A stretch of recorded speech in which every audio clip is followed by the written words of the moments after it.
Hello दोस्तों, नमस्ते, प्रणाम। तो आप लोगों के सामने एक महंगाई पे मैं गीत सुनाने जा रही हूँ। आप लोगों को कैसा लगा कमेंट में ज़रूर बताइएगा, और अगर अच्छा लगा तो लाइक और शेयर करना मत भूलिएगा। तो गीत है कुछ ऐसे। बढ़ल जाता महंगाई ये राजा, मन से कमाई जी। बढ़ल जाता महंगाई ये राजा, मन से कमाई जी। मन से कमाई राजा, मन से कमाई, मन से कमाई राजा, मन से कमाई।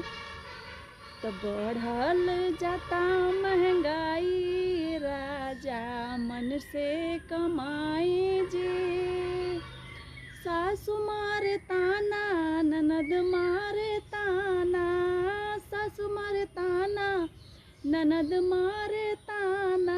ताना ना हमसे सहाय राजा, मन से कमाई जी। ताना ना हमसे सहाय राजा, मन से कमाई जी। बढ़ल जाता महंगाई राजा, मन से कमाई जी।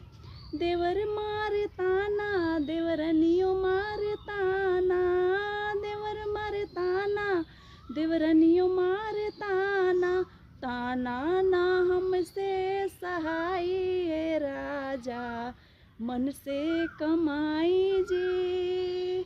बढ़ल जाता महंगाई राजा, मन से कमाई जी। तो शेयर करना और लाइक नहीं भूलिए।